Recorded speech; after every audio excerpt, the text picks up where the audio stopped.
Our primary goal is to identify common sources of bias that can compromise the validity of findings in both experimental and quasi-experimental research. Bias can arise from various facets of research process, including but not limited to selection bias, measurement bias, and confounding variables. So each of these can lead to a systematic errors that skew the results, potentially leading to inaccurate conclusions. Furthermore, our discussion will extend to the identification of research designs that inherently minimize the changes of such biases. So randomized control trials, RCT, for example, mitigate selection biases through random assignment, ensuring that each participant has an equal opportunity to be allocated to either the experimental or control group. Similarly, blinding and use of standardized measurement tools are strategies employed to reduce measurement biases. As scholar or practitioner of social work, our mission is to foster evidence-based interventions grounded in rigorous and unbiased research. So the knowledge and the skills we developed in implementing robust research designs are very important to achieving this goal. So in pursuit of these goals, we will engage with a variety of research designs, critically evaluating their strength and weakness in the context of social work research. Through this perspective, you will sharpen your ability to conduct research that stand up to the rigors of the assessment and serve the best interests of the community we want to support. So for this purpose, assignment 2 and the final paper will test your knowledge and ability if you can evaluate the strength and weakness of the experimental research in the context of social work research, and if their evidence can serve the community that we aim to support. So let's dive into the critical concept of validity. This is very important and the foundation of research methodology. Our focus will center on two distinct but interconnected types of validity: internal validity and external validity. Let's begin with internal validity. It represents our level of confidence in demonstrating that the changes observed in our dependent variable are indeed caused by our independent variable, rather than external factors. It's the backbone of causal inference, which allows us to make a conclusion with certainty whether our intervention produced the desired effects. Moving forward, we encounter the broader concept of external validity. This means to the extent our study findings are not merely relevant within the confine of research parameters, but can be generalized across various populations and settings.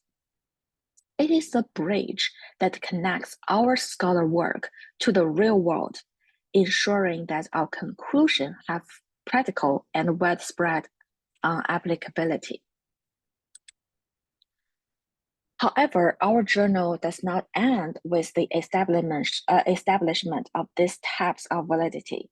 We must also navigate the waters of potential threats that may compromise the integrity of our findings. So these threats are multifaceted and can originate from various sources within our research design.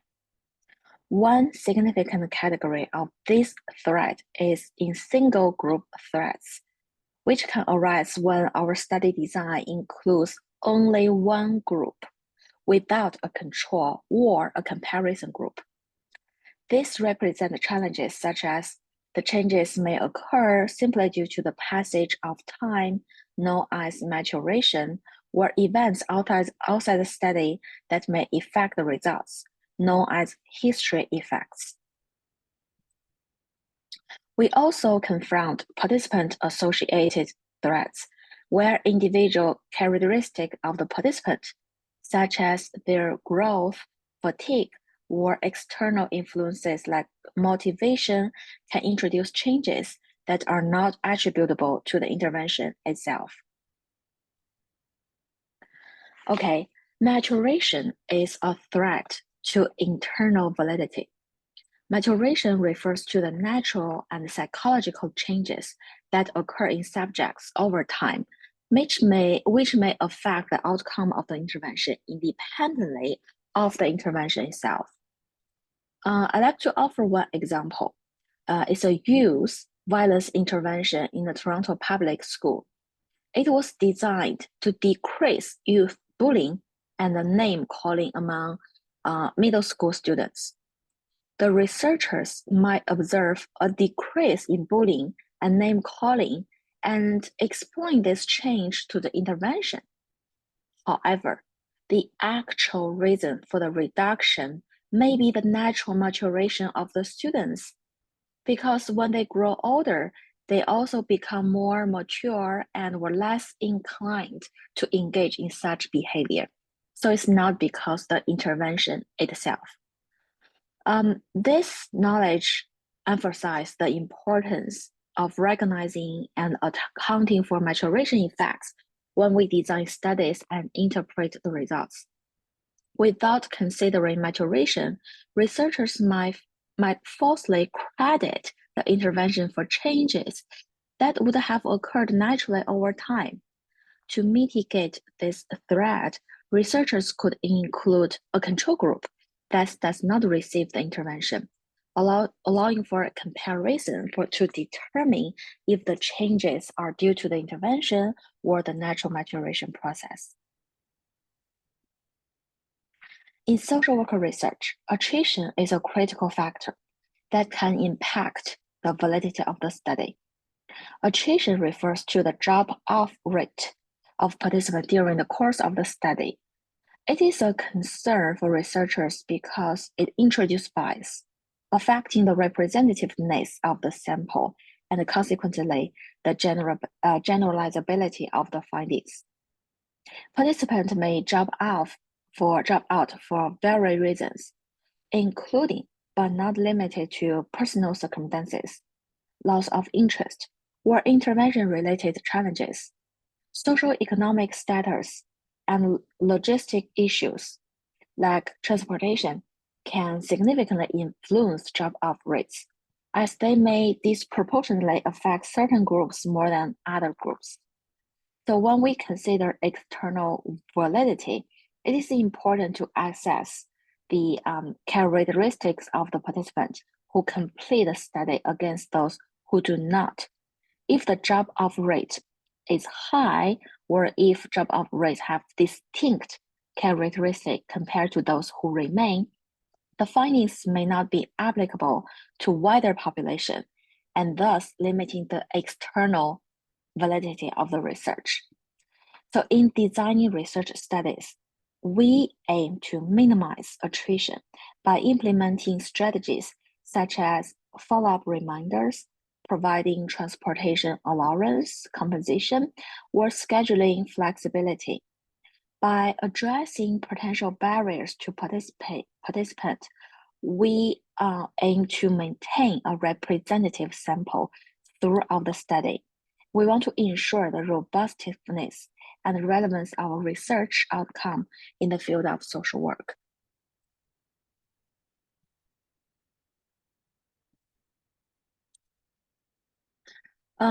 And this slide addresses changes in measurement instrumental as another threat to internal validity. This threat pertains to inconsistency in the tools or methods used to collect data over the course of the study, which can lead to unreliable results. In the provided example we just mentioned, the youth violence intervention in Toronto schools, the researchers decide to change the instrument or the measurement used to measure bullying behavior midway through the intervention. Such a change and decision can result in data that are not comparable across different stages of the study. If the new measurement tool is more sensitive or less specific, it could falsely suggest that the intervention was more effective or less effective than it actually was. This is because the observed changes may be due to the new tool's different way of capturing data rather than a true change of the behavior that we want to measure. So when changes in measurement occur, it can be very challenging to tell whether the outcome are due to the intervention or to the altered or the different measurement tools. So to maintain internal validity, it's crucial that we use the same measurement instrument throughout the study. Any necessary changes are accounted for in the study design or analysis. If different tools must be used for the treatment and control groups, researchers must ensure they are calibrated to produce equivalent data. So this slide discusses the concept of testing effects. It is another threat to internal validity in the research. Testing effects occur when process of testing affects the participant's performance or behavior, not because of the intervention itself, but because of the repeated testing. For example, we just mentioned the youth violence intervention in Toronto, where youth are tested weekly throughout the intervention. So if the youth learn what the researchers are looking for in their answers, perhaps certain responses are favored or expected. They might change their answers to align with this expectation. This does not necessarily reflect a change in their actual behavior regarding bullying or name calling. Rather, it just reflects a change in testing performance, which can be very misleading. Testing effects like this can pose significant issues when we interpret the results of the study, because it's unclear whether the changes we measured are due to the intervention or simply because the participants become more familiar with this test and are more aware of the desired responses. This could lead to an overestimation of the intervention's impact.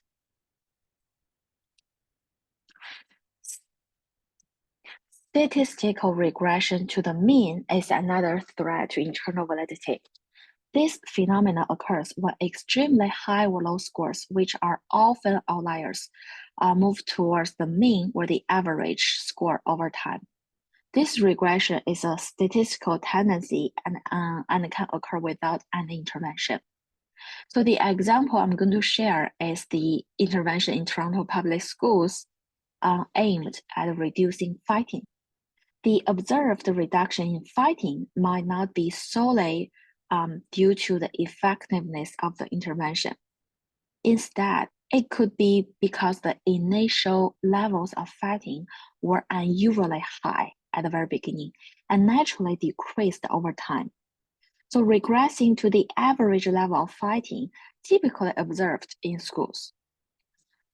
In research, it's important to consider statistical regression when we interpret results, especially when initial measurements are extremely high or low.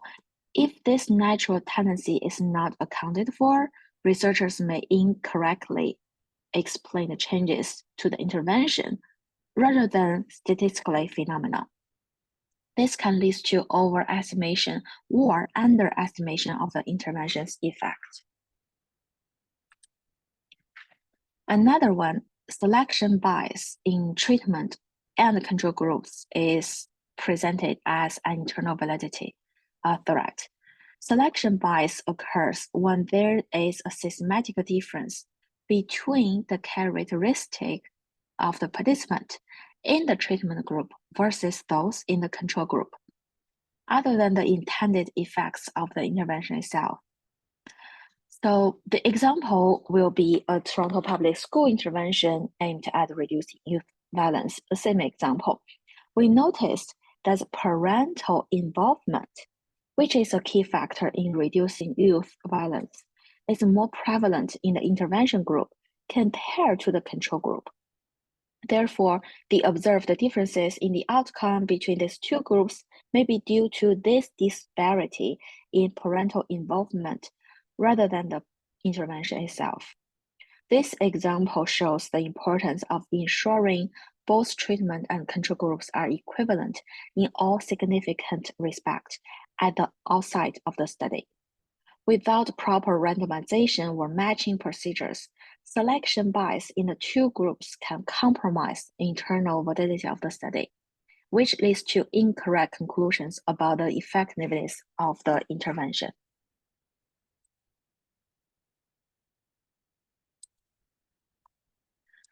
So control group contamination is another threat to internal validity. This type of contamination occurs when individuals in the control group are exposed to the experimental treatment, therefore compromising the comparison between the control and the experimental groups. The example I will share is the Toronto Public Schools intervention, where students in the treatment group are taught breathing exercise to manage their anger.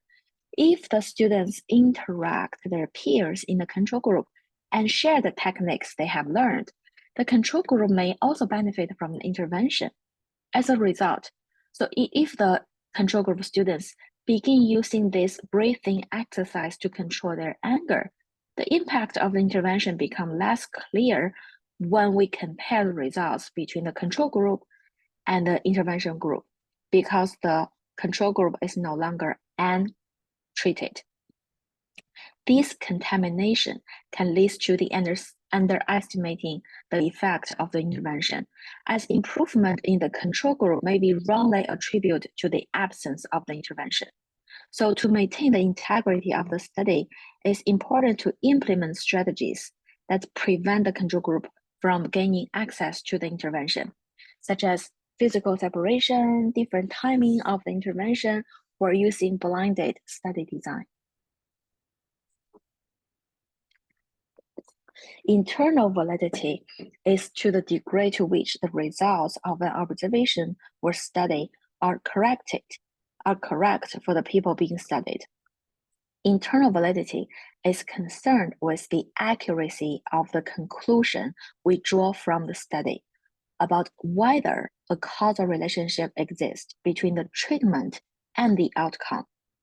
It is termed internal because it pertains to the validity within the context of that particular study and that specific group of people we are observing. This means that the findings are considered valid for the group under study, but not necessarily apply to other groups or contexts. High internal validity indicates the study was well designed and conducted in a manner that the results can be attributed with confidence to the effects of the intervention being tested, rather than the other potential confounding factors. So to compare, external validity refers to the extent to which the findings of a study can be generalized to other settings, populations, and times beyond the conditions of the original study. External validity is concerned with the applicability of the study's conclusion to the real world. A critical factor affecting external validity is the representativeness of the study sample, the setting in which the study is conducted, and the procedure used. For example, if the study sample closely matches the broader population, the findings are more likely to be generalizable. Issues related to external validity are common in the literature that evaluates social work practice and programs. So this suggests there may be difficulties in applying findings from certain study to a wider population or different contexts due to the limitation in how this study was conducted or the specific characteristic of this study sample. External validity, there are two key points to remember. So external validity refers to the degree to which the results of an observation holds true in other settings beyond this experimental condition. It is also known as generalizability, indicating how applicable the findings are to different environments, different populations, and different times. To the end of this video, I want you to remember two concepts. One concept, very important, random assignment. That's the key concept, core knowledge of experimental study. Random assignment is a process in research design where participants are randomly allocated to different groups or conditions of the study. It could be one group or multiple groups. This is a fundamental aspect of experimental research. It serves the purpose of controlling for various threats to internal validity, such as history. It refers to the events that occur during the experiment. Maturation refers to natural changes in subjects over time, where statistical regression, the tendency for extreme scores move forward to the mean, or selection biases, which refers to differences between groups that can influence the results. However, random assignments may limit external validity when the sample only includes individuals who have volunteered to participate in the study, as this might not accurately represent to the larger population.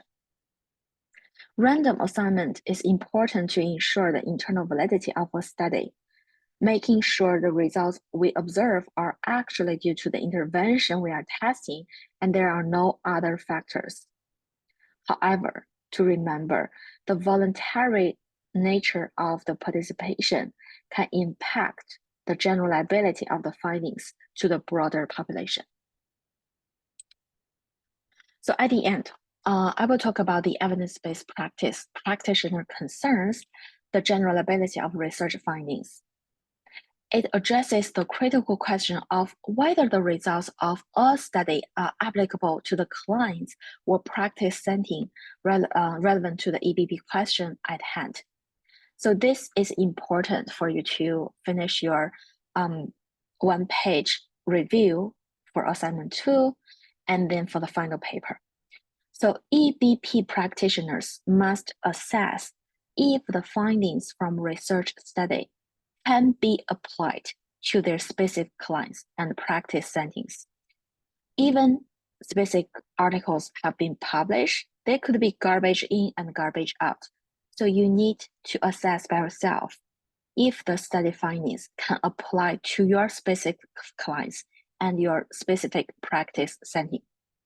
So for example, an intervention is identified as the best evidence for treating depressive symptoms in 10 to 18 years old sexual assault survivors from Africa. Practitioners must then consider whether the intervention would be effective with similar clients in a different context or within a different demographic. Questions about the similarity of the facility or setting and the practitioner's own expertise in delivering the intervention also need to be addressed. While research can provide evidence of effectiveness, EBP requires careful consideration of various factors to ensure that interventions are appropriate and effectiveness in specific real-world settings. It underscores the importance of contextualizing research findings within the unique circumstances of practice. Okay, this part we are now going to cover, that's for in-person sessions. This is the end of the video for this week. I will make another video separately for assignment 2.